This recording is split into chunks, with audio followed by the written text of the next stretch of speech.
In 2016, 11.5 million files were leaked from Mossack Fonseca, the world's fourth largest offshore law firm. These were called the Panama Papers. Hundreds of thousands of offshore entities and shell companies connected to over 200 countries and territories appear in the papers. Prominent world leaders, politicians, business people, and the super wealthy were exposed to have been using offshore accounts for tax avoidance and other purposes. So, why should you care? Every year, about $70 billion that the US could be using for infrastructure, law enforcement, healthcare, or education is missing. It's hidden deep within shell companies and anonymous entities in places like the British Virgin Islands. Now let's back up. What exactly is a shell company anyway? Setting up a shell company is really quite easy.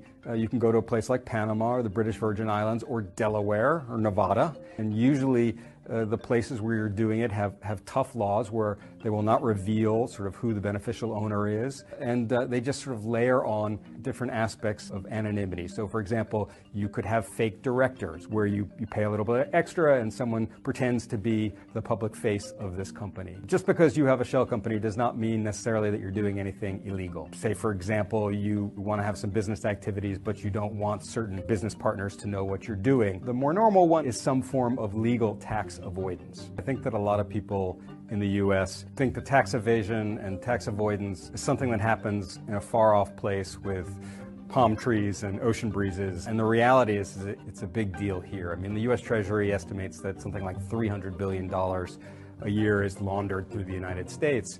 Foreigners are coming in and buying a property with anonymous shell companies, and some of that is perfectly legitimate, but some of it is clearly money laundering and corrupt officials and other people using their cash to park it in property and making it impossible for the people who live there to afford it. You know, our government is claiming that it doesn't have enough money for infrastructure or for healthcare or for police or for education. And at the same time, there's just huge amounts of tax avoidance and tax evasion going on through this secrecy world. Worldwide, tax authorities have collected more than $500 million based on the Panama Papers leak.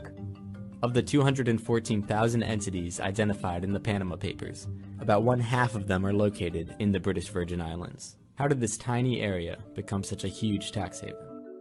Mossack Fonseca is a Panama-based law firm founded in 1977. After instability in Panama was pushing clients away during the 80s, the firm discovered the British Virgin Islands were ripe new territory for anonymous shell companies.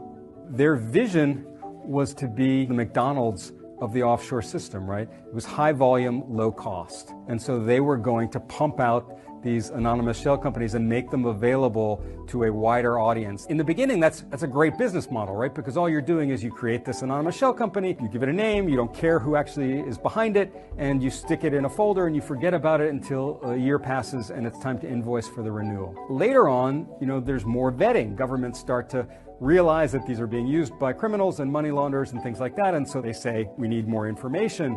And I asked Jürgen Mossack, did you ever see that wonderful I Love Lucy episode where she's in the chocolate factory and she's trying to keep up with the conveyor belt and it's going faster and faster? And he said, yes, it was very much like that at a certain point. So we know it's a big problem, but how is this still happening?